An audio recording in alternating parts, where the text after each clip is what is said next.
mice are nocturnal creatures. They eat during the night and sleep during the day. If, however, you just feed mice during the day, they gain more weight than if you feed them a similar amount of calories at night. Same food, about the same amount of food, but different weight outcomes, suggesting that eating at the wrong time may lead to disproportionate weight gain.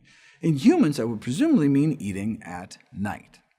Weight management recommendations often include advice to limit nighttime food consumption, but this was largely anecdotal until it was first studied experimentally in 2013. Researchers instructed a group of young men to not eat after 7 p.m. for 2 weeks, compared to a control period where they continued their regular habits. After the night eating restriction, they ended up about 2 pounds lighter. This is not surprising, given that dietary records show they inadvertently ate fewer calories during that time. To see if timing has metabolic effects beyond just foreclosing eating opportunities, you'd have to force people to eat the same amount of the same food, just at different times of the day. The U.S. Army stepped forward to carry out just such an investigation. In the first set of experiments, Army researchers had people eat a single meal a day, either as breakfast or as dinner. The results clearly showed that the breakfast group lost more weight. Check it out.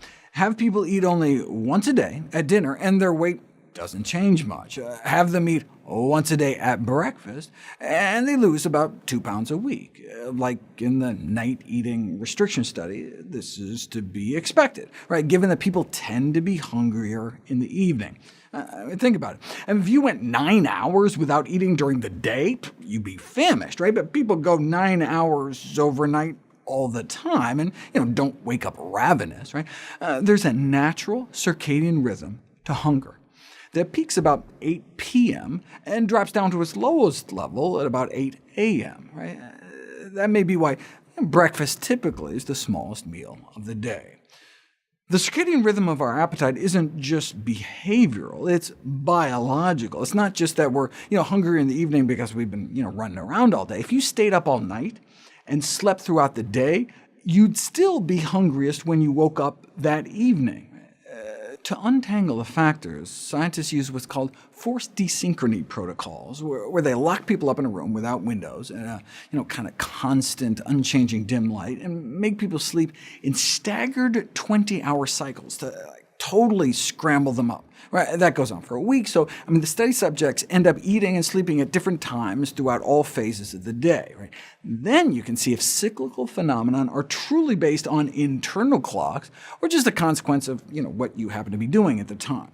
For instance, there's a daily swing in our core temperature, and blood pressure, and hormone production, and digestion, and immune activity, and almost everything else. But let's use temperature as an example. Your body temperature bottoms out usually around 4 a.m., dropping from 98.6 down to more like 97.6. Now, is this just because your body cools down as you're sleeping? No. You can show experimentally by keeping people awake and busy for 24 hours straight that it happens at about the same time, no matter what. It's part of our circadian rhythm, just like our appetite. Right? It makes sense, then, if you're only eating 1 meal per day and you want to lose weight, you'd want to eat in the morning when your hunger hormones are at their lowest level. OK, but then things start to get weird. The Army scientists repeated the experiment, but this time they had the participants eat exactly 2,000 calories, either as breakfast or as dinner. Right? That takes appetite out of the picture. Right? They were also not allowed to exercise. Same number of calories, so same change in weight, right? No, the breakfast-only group still lost about 2 pounds a week compared to the dinner-only group. 2 pounds of weight loss, eating the same number of calories. That's why this concept of chronobiology, meal timing, when to eat, is so important.